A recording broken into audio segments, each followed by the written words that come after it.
በቃ ወደ ውጭ ሀገር ይላል የምትይው ነገር ታይና ልጃችንን እኔም እየመጣው እየጠየቅኩት እዚሁ አሳድጊ። አሁን ገና ትክክለኛ ውሳኔ የወሰንክ ይመስለኛል አብርሃም ማለት ነው። ልክ እሷ ስሜታዊ እንድትሆን ልጁን ይዤ ሄዳለሁ ምናምን ስትል የመጣህበትን መንገድ በጣም ነው የወደድኩት ማለት ነው። ምክንያቱም የሰው ልጅ ካልተስማማ አብሮ መሆን ካልቻለ ይለያያል። በእናንተ የተጀመረ ነገር አይደለም። ግን ሲለያይ ደግሞ በመካከላችሁ ልጅ አለ። ያንን ነገር ታሳቢ ያደረገ መሆን መቻል አለበት። ከእሱ ጋር ስለተጣላው ከእሱ ጋር ስለተለያየው ልጁን ማየት አይችልም፣ እንደዚህ መሆን አይችልም ብሎ የአባትነት ወይም የእናትነት ድርሻን መንጠቅ አይቻልም። አንቺም ብትሆኚ ሩታ ይህንን ነገር የማድረግ ሞራሉም አቅሙም ሊኖርሽ አይገባም። በቃ ይሄ የእናንተ የሁለታችሁ ጉዳይ ነው። ልጁ የሁለታችሁም ነው። አብርሃምም አባቱ ነው፣ አንቺም እናቱ ነሽ እና አንቺም አባቱን ልታሳጩ አትችይም፣ እሱም ቢሆን እናቱን ሊያሳጣ አይችልም እና ይሄ አሁን አብርሃም የመጣበት መንገድ ትክክለኛ ነው ብዬ ነው የማስበው። በቃ የፈለገ ከእሷ ጋር ቢለያይ የፈለገ ወደ ሄርሜላ መሄድን ቢፈልግ ራሱ የልጁ ጉዳይ ያሳስበዋል። ልጁ እናቱ ጋር እስከሆነ ድረስ ደግሞ የእናቱ ሁኔታ በደንብ መጠበቅ አለበት እና የመጣህበት መንገድ ልታወራት ያሰብክበት መንገድ ትሪትመንትን በጣም ነው የወደድኩት። አለ አይደለ በጣም ስሜታዊ ሆነ ታወራት አለ። በጣም ተበሳጭተህ መተህ የምትሄጂ ከሆነ ልጁን ስጪ ምናምን ብለህ ግርግር ትፈጥራለህ የሚል ፍራቻ ነበረኝ። እሷም ይሄንን ነገር እንትን ያለች ይመስለኛል፣ በነገራችን ላይ ማለት ነው። ይሄንን ነገር የጠበቀች ይመስለኛል እና ፍጹም እሷ ከጠበቀችው በተቃራኒው መንገድ ስለመጣህ ይመስለኛል ግራ የመጋባትም ስሜት። እኔ ቀንም በሰሩት ቪዲዮ ላይ ነግሬያቸዋለሁ። በነገራችን ላይ ሩታ የትም የመሄድ ፕሮሰስ ምናምን ጀምራ እንዳልሆነ 100% እርግጠኛ ነኝ። ምክንያቱም አይደለም ከሀገር መውጣት ከዚህ ኢትዮጵያ ውስጥ ሆነን ከሆነ ቦታ ወደ ሆነ ቦታ መሄድ ራሱን የቻለ ፕሮሰስ ይፈልጋል እና በአንድ ጊዜ ተነስተሽ ውጭ እወጣለሁኝ ልጄን እዛ አሳድጋለሁኝ፣ ሲጀመር የት ነው የምትሄጂው? ማን ጋር ነው የምታርፊው? ምናምን ብቻ ብዙ ነገሮች አሉ። ዝም ብሎ ተነስቶ የሰው ሀገር ሊሄድ አይችልም እና ይህንን ሀሳብ ያመጣሽው አብርሃም ስሜታዊ ሆኖ መጥቶ ልጁን ይዘሽ አትሄጂ ምናምን ግብግቦች እንዲፈጠሩ ይመስለኛል። ግን እሱ ደግሞ የመጣበት መንገድ ይሄ ነገርም ስለገባው ይመስለኛል የመጣበት አመጣጥ ፍጹም አንቺ ካሰብሽው በተቃራኒ ስለሆነ አንቺንም ሰርፕራይዝ አድርጎሻል፣ እኔንም እንደ አንድ ተመልካች ሰርፕራይዝ አድርጎኛል እና ነገሮችን ለማየት ስሞክር አብርሃም በቃ ከዚህ በኋላ ከሩታ ጋር ያለውን ነገር መቀጠል የሚፈልግ አይመስለኝም። አንድና አንድ ልጁን መንከባከብና ያለውን በልጁ በኩል ያለውን ነገር ማስተካከል እንደሚፈልግ ነው የተረዳሁት።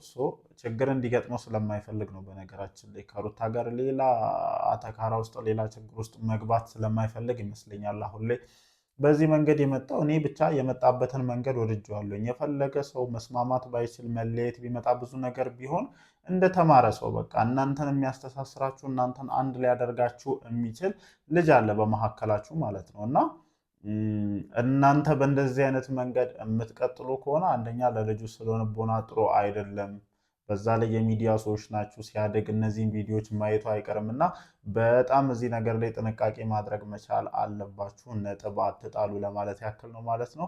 ብቻ እኔ አብርሃም የመጣበትን መንገድ ወድጄዋለሁኝ። ሰላም፣ እንዴት ናችሁ? እንዴት አመሻችሁልኝ? የኔ ተወዳጅ ቤተሰቦች ደህና ናችሁ ወይ? አለን፣ እግዚአብሔር የተመሰገነ ይሁን። ዛሬም እንግዲህ በአብርሽ ዩቲዩብ ቻናል ላይ በተለቀቀው ቪዲዮ ዙሪያ ሀሳባችንን እንደተለመደው ልንሰጥ ተመልሰን መተናል ማለት ነው። እንግዲህ ሁላችሁም እንደተመለከታችሁት እዚህ ቪዲዮ ላይ አብርሃም ሩታን ብቻ ሳይሆን እኛንም ጭምር ነው ሰርፕራይዝ ያደረገው። እኔ በቃ በጣም ስሜታዊ ሆኖ መጥቶ ምክንያቱም ይሄን ከነሱ የጠበቅነው ነገር ስለሆነ ነው። በቃ አንደኛ ወገን የሆነ ነገር ፈልጎ ያንን ሰው ስሜታዊ የሚያደርግ ነገር ፈልጎ ይነካል። ያም ሰው መጥቶ ምናምን ግብግቦች ይኖራሉ እና ጭራሽ አብርሃም በእንደዚህ አይነት መንገድ መጥቶ ሩታን ያናግራል የሚል እሳቤ የለኝም።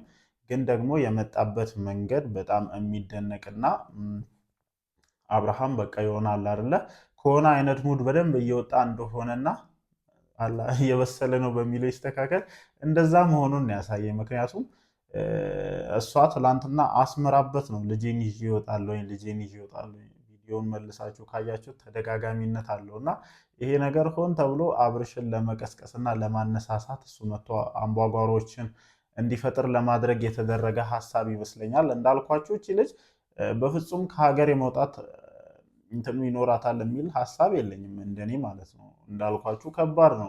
ዝም ብለን ተነስተን ምናምን በቃ ከሀገር ልወጣ ነው የምንልበትን አይነት አይደለም ህይወት የምንኖረው ማለት ነው። ምክንያቱም ታውቁታላችሁ ምን ያክል አስቸጋሪ ሊሆን እንደሚችል ከሀገር መውጣት ማለት ነው፣ ያውም ከኢትዮጵያ።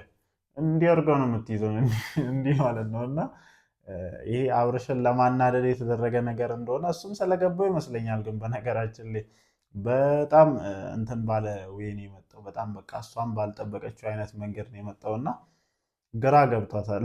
ምን መመለስ እንዳለባት ራሱ በግልጽ አላወቀችም። በቃ አለ አይደለ እሱን ስሜታዊ ለማድረግ ነው አሁን ዛሬ ምላሿን ስትሰጥ እንደዛ እያደረገች ያለችው። እና እኔ ያሰብከው መንገድ ተመችቶኛል።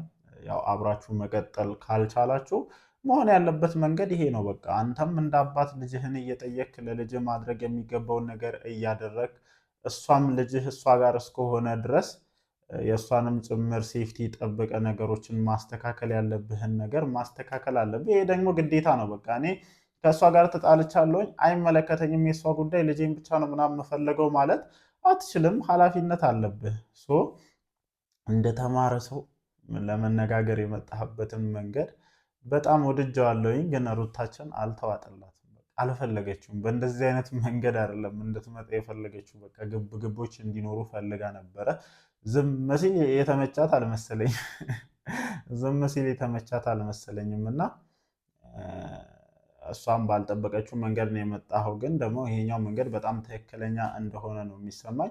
አይሚን እኔ ቀንም ብያቸዋለሁኝ ሩታ ይህንን አጋጣሚ መጠቀም ትፈልጋለች። በቃ ባለፈው የሰራችው ስራ በጣም የጸጸታት ነው እንደኔ የሚመስለኝ ማለት ነው። ምክንያቱም በጣም ብዙ ሰው አዝኖባታል። በነገራችን ላይ በጣም ብዙ ሰው ከሩታ ጎን ነበረ ከዚህ በፊት እና በጣም ነው በቃ የሆነ ያደረገችው ነገር በብዙ ሰው ጀርባ እንዲሰጣት ነው ያደረገው። ኢቭን በራሷ በምትላቸው ሰዎች ጭምር እንደዚህ ናት እንዲ ምናምን እንድትባል ሁሉ ነው ያደረጋት። እና አይሚን ያንን ነገር ማስተካከል የምትችለው አብርሽ ወደ እሷ ሲመጣ ግብግቦች ሲፈጠሩ እዚህ መሀል ላይ ነጋሽዬ ሲገቡ ምናምን ያው አለ አይደለ ይህንን ነገር በዝምታ አያዩም፣ በስተመጨረሻ ያስታርቁናል የሚል እሳቤ ያላት ይመስለኛል። እኔ አሁንም ቢሆን ሩታ ከእሱ ጋር መታረቅ የምትፈልግ ምናምን ነው እየመሰለኝ ያለው እና ብትታረቁ ደስ ይለናል። ግን ደግሞ ነገሮችን በራስሽ እጅ አክብደሻቸዋል።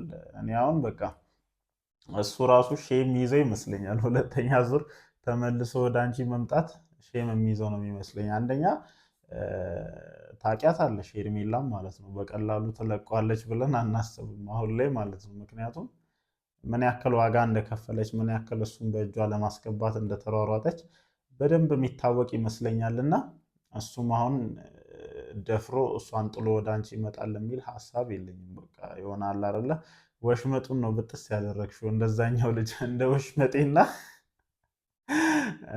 ከባድ ይመስለኛል። ግን ደግሞ ያው እሱም ፍላጎቱ ከሄርሜላ ጋር መቀጠል ከሆነ አንቺም እንደምትዩ አፍሽ ላይ ነው፣ ግን አንቺ የምትዩ ልብሽ ያንን ነገር እያለ አይመስለኝም። እና እንደምትዩ ከእሱ ጋር የመቀጠል ፍላጎት ከሌለሽ በቃ ተሳስባችሁ ተዋዳችሁ በማዕከላችሁ ፍሬ ያለ ይሄንን እግዚአብሔር የሰጣችሁን ፍሬ ተሳስባችሁ ማሳደግ ነው ትልቅነት። የምሬን ነው የምላችሁ። ብዙ ሰው እኮ ይለያያል አይደለም እንደናንተ በዚህ በጣም ረጅም ዓመትም ኖሮ ምናምን ብዙ ደረጃ ላይ ደርሶ የሚለያይ ሰው አለ። ግን ደግሞ ከዛ በኋላ በማዕከላቸው ያሉ ልጆችን ታሳቢ በማድረግ ግንኙነታቸውን አያበላሽም፣ ግንኙነታቸውን መጥፎ አያደርጉም። ቢያንስ በጥሩ መንገድ ይቀጥላሉ፣ በመተሳሰብ ይቀጥላሉ ምናምን እና እናንተም ይህንን መንገድ ብትሄዱ የተሻለ ይመስለኛል። አብርሃም ይሄ ነገር የገባው ይመስለኛል። በቃ ብዙ ነገር ግልጽ ሆኖለታል። ከዚህ በኋላ ነገሮች ላይ እምቡር እንዲህ ነው አይሆንም ምናምን በማለት የሚፈታ ችግር እንደሌለ በደንብ የገባው ይመስለኛል። አንቺም ብትሆኚ በማይሆን መንገድ ከምትሄጂ የጥፋተኝነት ስሜት ከተሰማሽ እና የምርም ወደ አንቺ ህይወት ድጋሚ እንዲመጣ ከፈለግሽ በእንደዚህ አይነት መንገድ ሳይሆን ልክ ባለፈው በሄድሽው መንገድ ማለት ነው። አይሚን ከባድ እንደሆነ አውቃለሁ፣ ግን ብትሞክሪ። ምክንያቱም ዝም ብዬ ሳይሽ አፍሽ እንጂ ልብሽ አብረሽ እያለ እንደሆነ ነው የሚሰማኝና ይህንን መንገድ ብትሞክሪ የተሻለ ነው ብዬ አስባለሁ። እናንተስ በዚህ ጉዳይ ላይ ምን ትላላችሁ? እንደተለመደው ሀሳባችሁን ኮመንት ሴክሽን ላይ ማስፈራችሁን አትርሱ። እወዳችኋለሁ። ነገ በሚለቀቁ አዳዲስ መረጃዎች ተመልሼ እመጣላችኋለሁ። ይመቻችሁ።